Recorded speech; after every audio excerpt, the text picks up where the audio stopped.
Welcome to Talking Grit.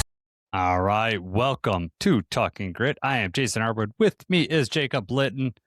This is our Grit Pick NFL pod. We're going to talk about the playoffs. We're going to talk about the NFC North. But first, Jacob, we already talked about your kidney stones the other episode, so we're going to skip talking about that now. How devastated are you with Michigan football coach? We're not going to talk about the details of the case or anything like that, but how devastated are you about Sharon Moore? Are you excited about the possibilities of John Gruden taking his spot? Oh, I'm definitely excited about that possibility. No, it sucks. Like, it's a bad look, for the university and everything. Obviously, a lot of serious things going on with him. But it was one of those things. I didn't love the Sharon Moore. I didn't love the hiring anyway. Like, we had Harbaugh, we had like a huge deal, and then he kind of just handed the reins over to him. It was never never a really encouraging, a really great thing. It was always just like, let's hope that, he can just keep the thing afloat. We can keep this going. And for me anyway, it kind of felt right away like, I just don't think he's got it. I just don't think this is it. He's a really good recruiter, but as far as what he offers in terms of coaching, it just didn't seem. And I mean, when he was suspended, we had the interim coach. It seemed like we played better under the interim. So I don't know, what that's about. But yeah, I not hurt that they fired him, but obviously, serious situation. Hope everything is okay there. The timing of it is also weird because now any, hot coaches are already signed on to other teams. We're going to have to start making phone calls and trying to pull people away. I do not want Brian Kelly in Ann Arbor at all. Oh, God, please no. Right. That's the worst one that I've seen. I like the idea of having Gruden there. Bryce Underwood, hopefully stay along. Gruden, NFL coach, NFL ties. I mean, Dan Campbell's not doing too much on Saturdays. He could coach both these teams, he right? He could make it work. Yeah, just give him the reins, man. More Dan Campbell press conferences would be awesome. But yeah, I don't know what we're gonna do. I would be encouraged to get someone that could take advantage of Bryce Underwood's arm and maybe develop that a little bit more and just open up the offense. He's going to be a sophomore. He's got a lot more experience under him. I thought Sharon Moore is just way too conservative, especially for us, going and paying $10 million for Underwood, and then we're going to just pay him to hand off all the time, or we need to use his legs a lot more. I thought that could be way more effective. And I'm hoping they hang on to Wink Martindale. I like the way the defense plays. I just want to see more growth offensively. So either we get the play caller, John Gruden would be, an aggressive play caller, or we get the head coach and then we get a really good offensive coordinator that's aggressive. We'll see. Yep. All right, man. I want to remind everybody to follow us on YouTube, Spotify, or Apple Podcasts, or on Twitter at Talking Grit Pod. Remember to like and subscribe so that gets our podcast out there for more Lions fans like yourself. Jacob, NFC North, pretty tight at the top there. Why don't you go through how it looks right now? All right. Right now, Packers are leading the NFC North. They are 9-3-1. Followed by the Bears at 9-4, the Lions at 8-5, and the Vikings hang on at 5-8. Vikings are one loss away from being officially eliminated. Obviously, there's a lot to fight for these other three teams. Packers beat the Bears last week. Upcoming, they're playing at Denver. Then they play at Chicago, home against the Ravens, at the Vikings. So we need to be Broncos fans. We need to be Ravens fans. Kind of depending on what happens with the Bears. Do we, the Packers beat them before. Do we need the Bears to, get theirs back? I mean, Bears obviously lost to the Packers. Upcoming, they're home against the Browns. Then they're home against the Packers, at 49ers. Then they're against the Lions. It's not completely out of the question to say that we could win a division if these games go our way. Right? Yep. That's not completely out. I mean, it's not wild to think that the Packers are not going to be able to beat the Broncos or that the Ravens are going to beat them. I mean, I'm not a believer in the Bears. I know you're not really either. So they could lose the 49ers very well. They could also blow it against the Browns. They could blow it again against the Packers. I know. The Bears. If you want the division, you need the Bears to win that game. You're hoping that the Packers lose, and then if the Lions win out, then we're going to win the division in that case. If you want, if you're just worried about getting in the dance, and you kind of, you're pseudo Packers fans for a minute, just to beat the Bears, so they, in that game 2 weeks from now. But the Lions also have to take care of business. They got this tough game against the Rams. You can listen to our preview podcast on that. That's the last episode right before this. But Steelers, we talked about it, I think, at the end of that game. We should be able to win. Steelers, Vikings, Bears, we should be able to win those games if we want to be a playoff team. If we want any sort of chance in the playoffs, you can't lose any of those games. I know the Bears have a good record, but we blew them out the last time. We could beat the Bears in their house. I have no worries about that. I know that we could do it. And if we can't, then we don't deserve to be in the playoffs, in my opinion, if you can't beat the Bears. There you go. I mean, that's 100% right. If we have control of our own destiny, if we don't get it done, then we have only ourselves to blame. What's happened in the past has already happened in the past. It is what it is. I mean, it would go a long way beating the Rams this week, for these other games. But regardless, it's going to come down to that game at Chicago. And yeah, I'm just not a believer in the Bears at all. They've had, it's like they just keep having things go their way. It's never nice to see the Packers win, but it was kind of nice to see the Bears get knocked down a little bit. I'm really going to be pulling hard for Shadur Sanders and the Browns for sure. That would be, oh my gosh, man. Talk about awesome for us Lions fans, but devastating for the Bears. And they've been there before, right? Where their hopes get built up and then, everything falls apart. And it could easily go that way. I mean, especially if they lose to the Browns, because then they follow up with the Packers and then the 49ers and the Lions. It does not get easier for them. This is the game that they got to win. This would be the easy game. Yeah, right, yes. Right. And, you could just see it all raveling apart, being number one in the NFC, right after Thanksgiving, and then all of a sudden to be, they're number 7 seed right now. They could easily fall out of the playoffs. So, Caleb Williams, like I'm telling you, if we just stop him from rolling out right, like that's all he does is roll out right, which is such a bad form all the time because he's eliminating like half the field, and then he'll make that throw. Like I put Hudge on his right side and just like keep him trapped in there, and he's not nearly as dangerous in the pocket as he is when he's rolling out right like that. Well, I mean, that was the kind of stuff that Ben Johnson was supposed to help clean up, right? They're supposed to be so dynamic on offense and everything. And, it's expected that it's not going to be fixed right away and it's going to take a little bit of time, but I don't know. And, the whole, will he hit 4,000 yards, right? They were like, this is going to be the year. Everyone, like, they pretty much were sure, like, this is going to be the year that he hits 4,000 yards. And as it stands right now, he is at 8. Yeah. So he needs to go 1,092. That means he needs to average 273 yards a game in these 4 games. I don't see that happening. Yep. I don't want it to come down to the happen. It would happen against the Lions too. Like I don't want that to be, they show the highlights. That'll be another graphic, like, right? Well, I mean, if it's less than 500, that'll still be the graphic. They're going to be tracking it that he only needs this many yards. I know. Be it the Matt Flynn game, right, where he threw for like 400, right? Whatever.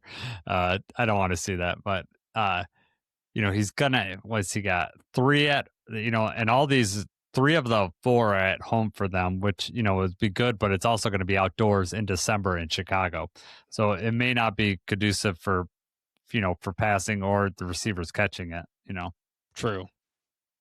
You think home field advantage, but not when you're playing in 10 degrees. Right. Well, I mean, it might be home field advantage, but it might be. I mean, their run game has been pretty good. They've been leaning on the run, DeAndre Swift, and then how do you pronounce his name? Mungai? Manungai. Yeah, I mean, he's their bruiser. He's the guy that is their battering ram, just runs it up there. It kind of reminds me of like Jamal Williams used to do, just run it up there and he's going to get you, so many yards. Whereas DeAndre Swift is your shiftier back, not going to, he doesn't really, I've seen it. He's not shying away from contact terribly as much as before, but he still will try to go to the outside a lot more than Monongai just decides where he's going to go and just runs full steam right in. That's Right. what he does. Yeah, I mean, to DeAndre Swift's credit, he's only missed one game so far this Mhm. year. So Yeah. Left Detroit and all of a sudden he's healthy. It's that turf, man. We're gonna have to get that turf replaced. Is that it? I mean, you say all of a yeah, sudden as if that wasn't 3 years ago.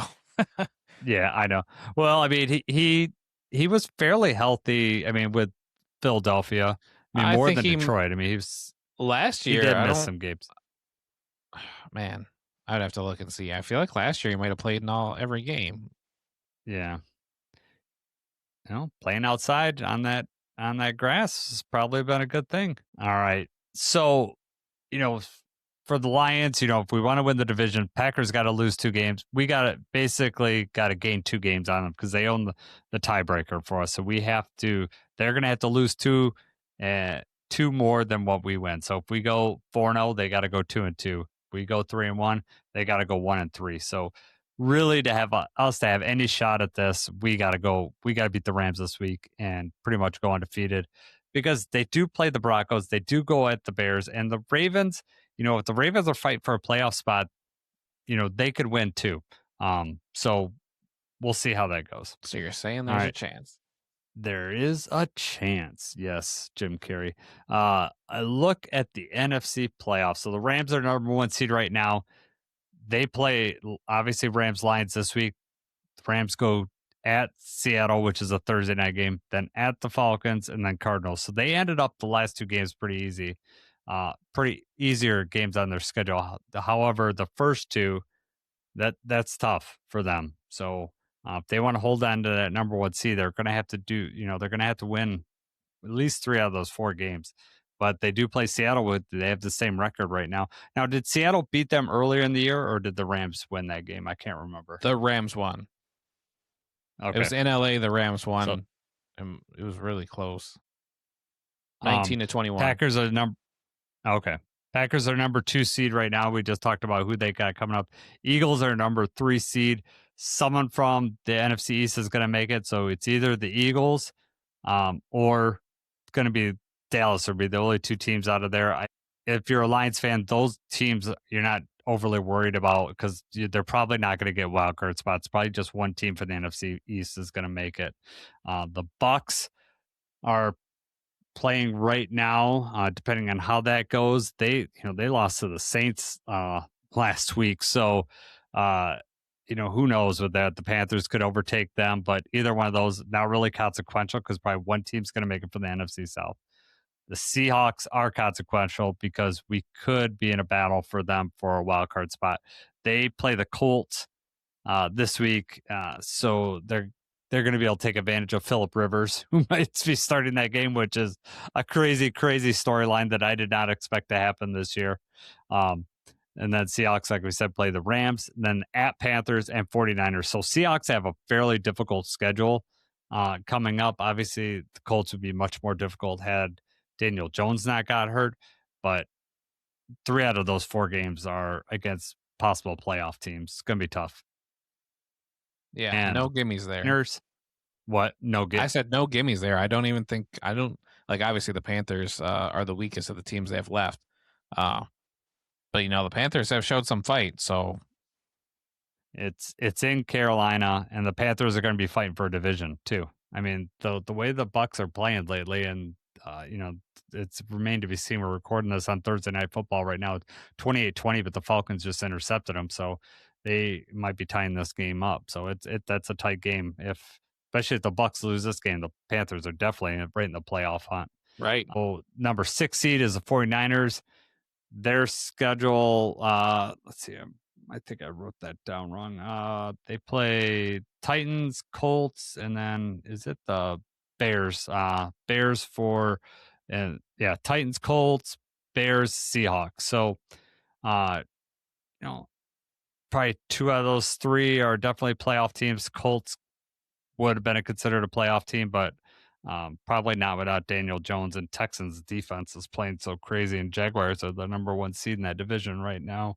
Or number 1 in that division right now. So the Colts are definitely falling back down to earth. And then the number 7 seed are the Bears.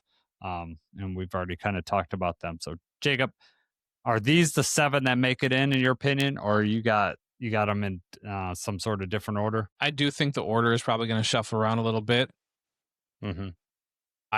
I just don't think the Bears are going to make it. I mean, obviously, ideally, in a perfect world, that's going to be us that takes their spot. And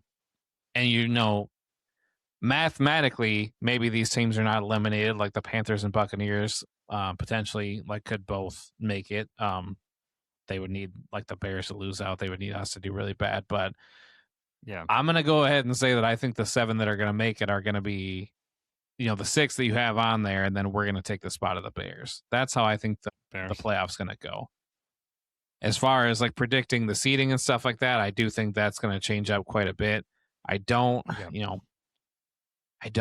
The Rams, especially on a short week, the Rams have to go at Seattle. That's going to be a tough game, especially when they're going to be battling it out with us. So, that could be bad news for the Rams. If they lose the game to us, they're battered. They go to Seattle, they lose to Seattle, and then all of a sudden they're dropping down, right? Then we could be above them in the order, and then the Rams are looking at 6, 7 seed, depending on what happens with the 49ers. So I don't think that there's too many other teams that could sneak in, right? I mean, do you have the same 7, I'm assuming, or what do you think's different? Yeah, I think the Lions definitely overtake the Bears.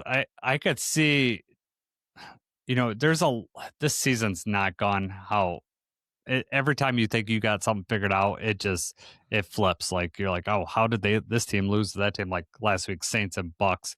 How did the Bucks lose to the Saints? There's just been those games all this season, but I do think the Lions get in over the Bears. I think it's going to be set up for that last game. The Bears Lions might be moved to Sunday Night Football. So let's move this cold football game to Sunday Night Football. So it's even colder. It's at night in Chicago. And then we got to, just like last year, we got to wait till Sunday night to figure out, the seating and everything like that. It'd be great television, especially the Ben Johnson, Dan Campbell. And then the crazy thing, last year was, to determine okay, the seeding, this could determine getting in the playoffs just in general. How crazy would that be? One team's in, one team's out. At least last year, if we knew if we lost, we were still going to be in the playoffs. This year, right. That could be a lot of pressure. I do think the seeding, like you said, could be all changed because I could see Seattle moving up, but past the Rams, especially if the Rams lose the next 2 weeks, you could see that, and then all of a sudden the Rams move down. There's a lot to do with the seeding, but I think there's really 8 teams vying for playoff spots, in my opinion. The 7 teams that are in right now, and the Lions, and the Panthers could get in, but they're just going to replace the Bucks, so it's whoever wins that division. The 49ers do play the Bears, so there is a chance that these Niners lose, drop a game, drop one of these next 2, and then if they lose against Chicago, then they could be on the outside. And it might be one of those situations where 49ers fans are really rooting for the Lions, to try to enable them to get into the playoffs. So, yeah, it's going to be, like we said, the 49ers start, the next 2 games, Titans and Colts, and at Colts, definitely winnable. But then it's the Bears Seahawks, and those games, could go the other way. And, the seeding will all play in there. I would love to see us not be the 7th seed, because then you're guaranteed to be on the road for the whole for everything. It'd be nice to move up a little bit. That way you're not playing you can avoid maybe playing the number 1 seed until the NFC Championship game. But I just want to get in the dance, man. Right. It's true. But look at this right now. You look at these playoff teams. What team, obviously we're getting ready to take a shot at the Rams here. The Seahawks have been playing pretty good football.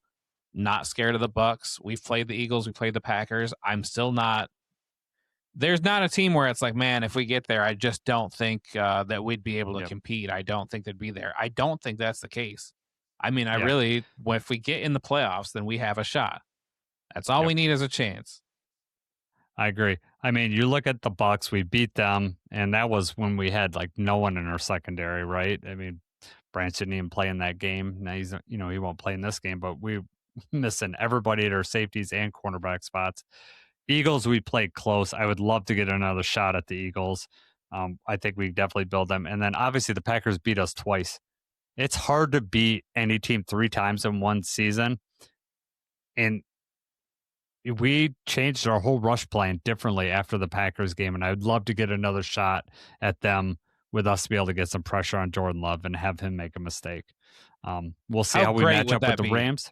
How great would that be, though, to drop both of them, and then all of a sudden then we, get a shot in Green Bay in the playoffs, and then we just spoil their season. Yes. I love it. Yeah, I mean, if that's the way I'd want it to go, right? I mean, if I'm going to win one, I want to win the playoff game. Right. That sends the other guy home, and we get to move on. I mean, there's nothing worse than being like, oh, yep, they're feeling pretty good. They swept the Lions this year. Ha, they finally got the monkey off their back. They're worried if they draw us. Yep. They are worried if they draw us. Despite how the games went, they're worried. It depends on, if the ref's going to call a false start or, be able to actually, judge whether someone catches the ball. Yeah, exactly. I'd love to get another shot at both the Packers and Eagles. Seahawks are tough, but I definitely think they're beatable. If you get some pressure on Darnold, he will make a mistake. He will turn it over. He does fumble a lot. I think they're definitely beatable. They always play us tough. And the 49ers, let's get some revenge. I know we beat them last year, but let's beat them in a meaningful playoff game. That'd be great too. I'll take them on. I'll take on any of those teams. Right. It's just that anybody's beatable this year, any given Sunday. Mm-hmm. So there's not, there's not like this big bad team that's like, man, they're all going to be tougher games, right? They're all going to be like those 50-50 kind of games when you get to the playoffs like that. But that's to be as expected. It's not going to be, in years past where if the Lions made it to the playoffs magically, you're just hoping, like, please. I know the odds are stacked against us. Just please make something crazy happen. It's, that's not the case anymore. I'd go into any of these games feeling semi-confident, 50-50 for all of them. We're capable of winning against any of these teams. I agree. I would not count us out against any of these teams, and we'll see what this matchup looks like on Sunday. But if we keep it close, then I fully expect us to go in there and keep it really competitive. If we pull it out, that'd be great. But if we keep it close, then the Rams got to worry about that when we come to town.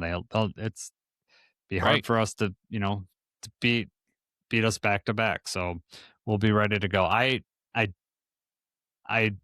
not going to say I feel bad for Bears fans for them to, if they lose and get out of the playoffs. I won't feel bad at all. Nope. Somebody's got to go. We don't want it to be us. Yeah, exactly. So I think this year, more than any, if you just get in the dance, then, anything could happen. And I just want to be able to see that. And it doesn't, the weather, you would say, Rams don't worry about. Yeah, Packers and Eagles would be outside, but maybe Seattle. But for the most part, I'm not overly worried about any of that playing a factor in there, because I think that if we go in and play our game, we can win in any of those games. We're set up to play in cold weather or, and then hopefully, Mahogany's back by that playoff time. We can get our running game really going, and I feel really good about that. So for sure. All right. We'll see how it plays out. It's coming up quick, man. I get really excited at this, but then I realize that the end of football season's coming right after that. And then I think about, what am I going to do with all my time? Yeah, right. Don't think about the end. Yeah, don't want to do that. All right. Grit picks. I'll let you do the review here, Jacob. All right. Review of our grit picks last week. So Cowboys at Lions. We don't ever pick the result, but we did pick the over-under, which was at 54.5. I said I thought we were going to be going over. Jason thought this was going to be one of those games that, kind of surprises you. The longer drives and everything. Jason picked the under. What an idiot.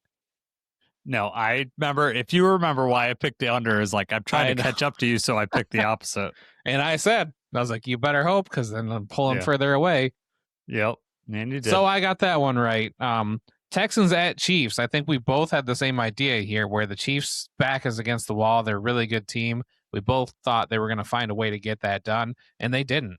At home, Yeah. Travis Kelce back-to-back drops, one of them getting a pick. You know, a tough view, and he was just in disbelief. So both got that one wrong. And then you flip over Chargers, Eagles at Chargers. We both had the Chargers winning, which they were able to do.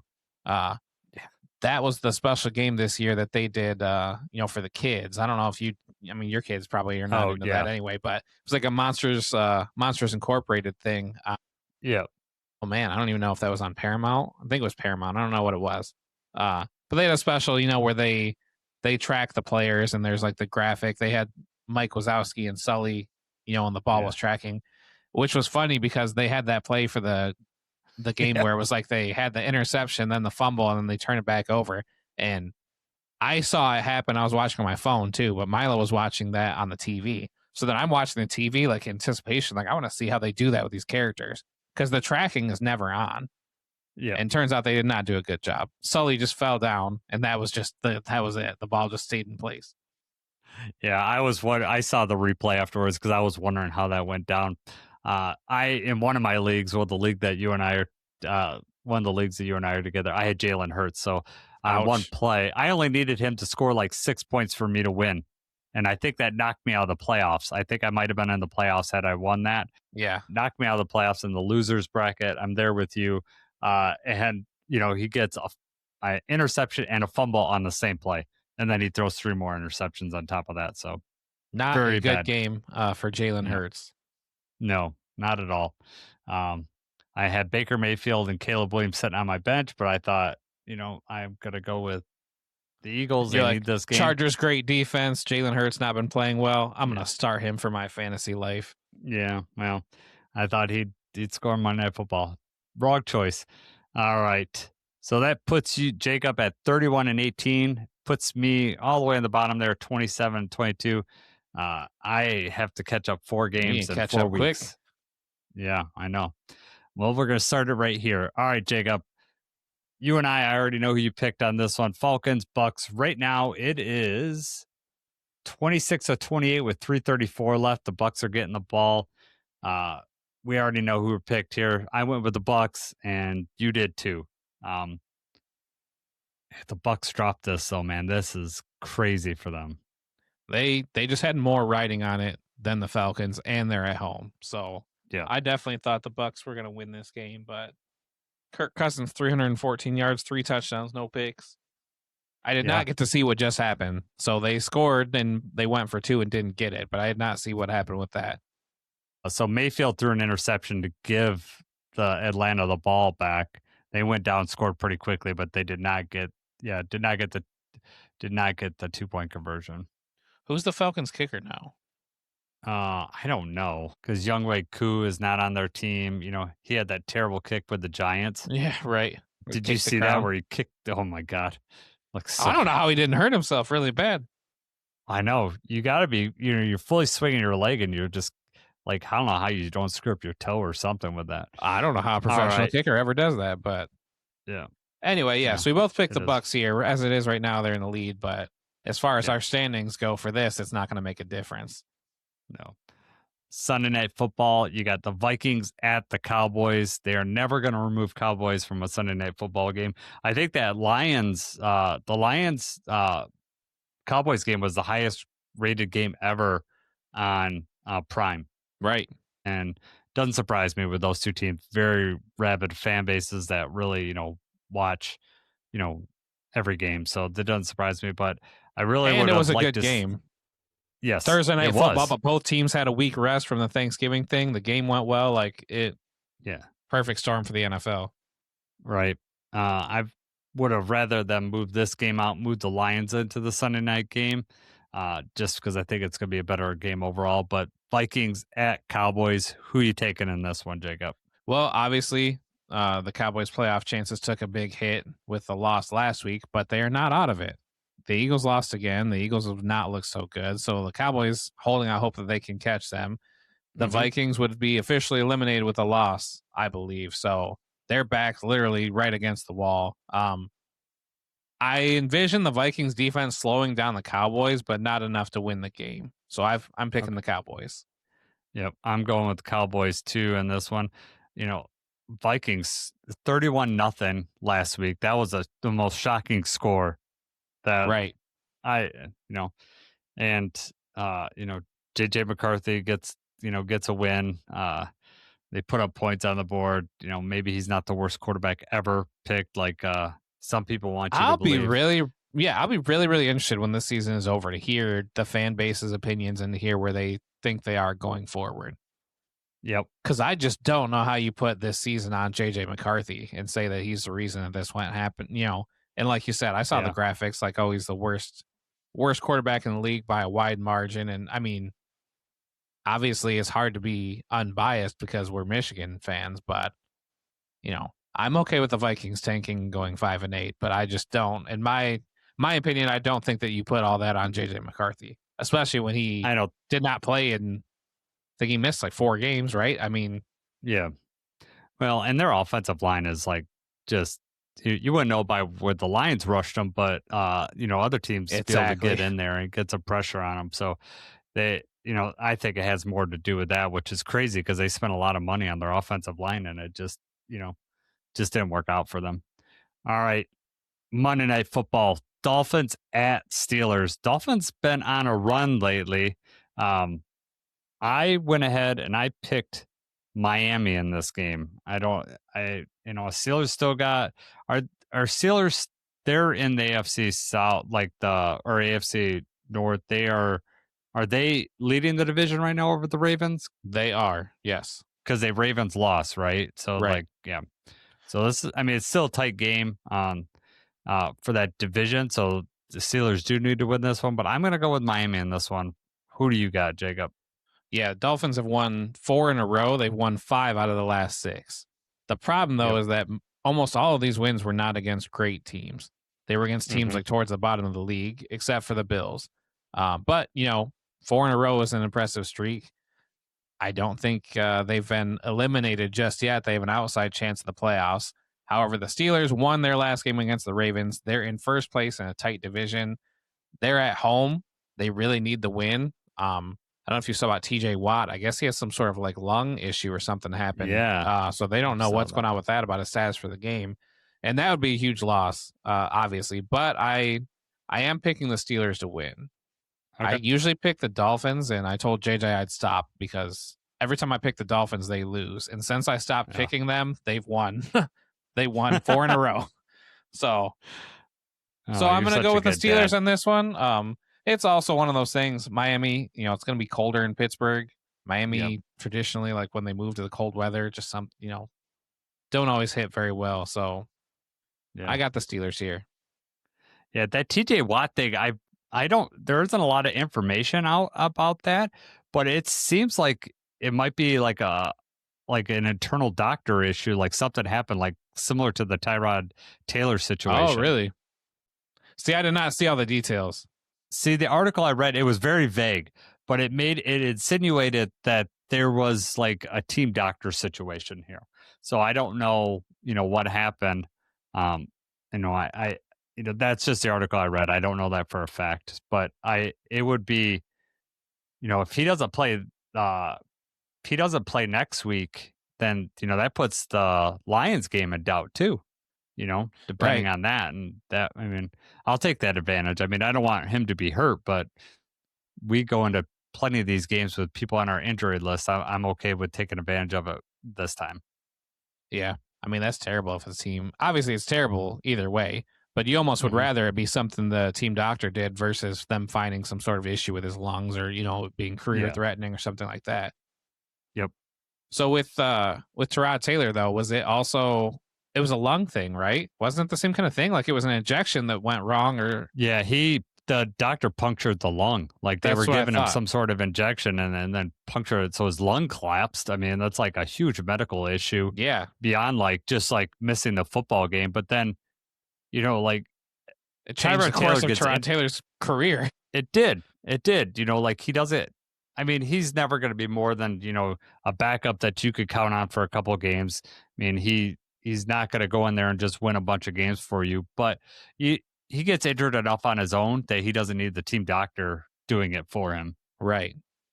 But that, that was when he was lined up for the starting job. The Chargers had like a decent team, or, they had the thing like that could have been his chance to break out and show out. And instead, they're like, we got to start the rookie, this Justin Herbert guy. And obviously that went extremely well for them. Yep. He got Wally pipped, just go out with an injury and who's that? Chargers weren't going to go back.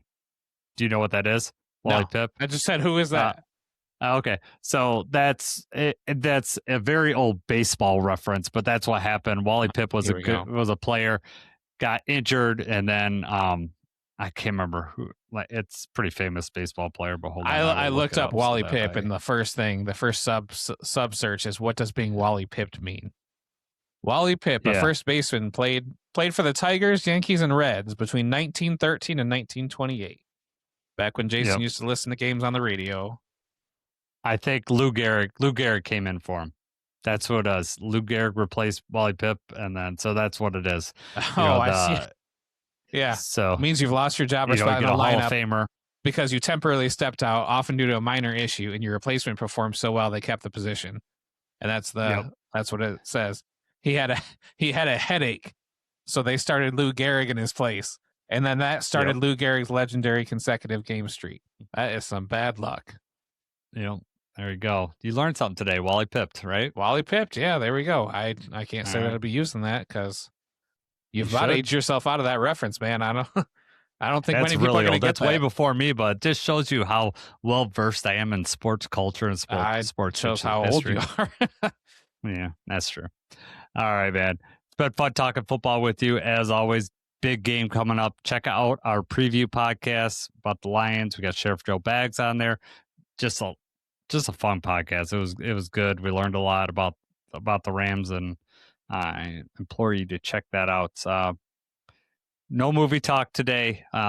Jacob and I are going to talk. We'll talk about that next week. I'm trying to get him to watch Fight Club. I'll try to watch a movie or two. Fight Club. If I watch Fight Club, it'll ruin the 80s thing that we have going on. But I might. That's Fight true. Club's going to be easier to find, I think. I don't know. I'll see. It will be. All right, man. All right. For Jacob, I'm Jason. Let's go Lions.